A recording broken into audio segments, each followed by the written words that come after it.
सदरलेली माहिती शेतकऱ्यांसाठी एका महत्त्वपूर्ण मदतीची बातमी आहे. पंतप्रधान पीक विमा योजनेअंतर्गत महाराष्ट्रातील शेतकऱ्यांसाठी एक अत्यंत दिलासादायक बातमी आहे. बुलढाणा, अकोला, वर्धा आणि चंद्रपूर जिल्ह्यांतील लाखो शेतकऱ्यांच्या बँक खात्यांमध्ये लवकरच 127 कोटी 50 लाख रुपयांची मदत जमा होणार आहे.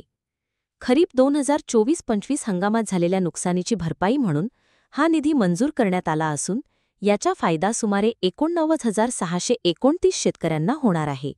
लवकरात लवकर पैसे देण्याचे आदेश. काही शेतकऱ्यांना यापूर्वी पीक विम्याचा लाभ मिळाला नव्हता. ही गोष्ट लक्षात घेता केंद्रीय कृषी मंत्री शिवराज सिंग चौहान यांनी विमा कंपनीला तातडीने पैसे देण्याचे आदेश दिले होते. आता या आदेशानुसारच ही रक्कम थेट लाभार्थ्यांच्या खात्यात जमा केली जात आहे.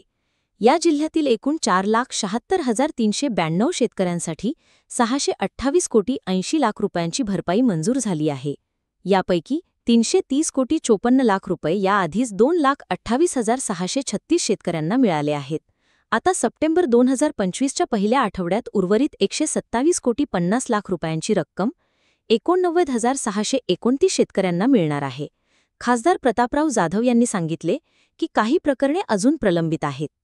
ती मंजूर झाल्यानंतर बुलढाणा जिल्ह्यातील शेतकऱ्यांना आणखी मदत दिली जाईल. अधिक माहितीसाठी शेतकऱ्यांनी आपल्या तालुक्यातील पीक विमा कार्यालयाशी संपर्क साधावा.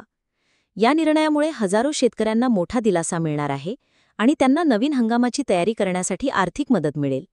तुमचे नाव यादीत आहे की नाही हे तपासण्यासाठी तुमच्या तालुक्यातील पीक विमा कार्यालयाला भेट द्या. बुलढाणा जिल्ह्यातील तालुकीनिहाय मदत. बुलढाणा जिल्ह्यातील कोणत्या तालुक्यात किती शेतकऱ्यांना आणि किती रुपयांची मदत मिळणार आहे याची माहिती खालीलप्रमाणे आहे.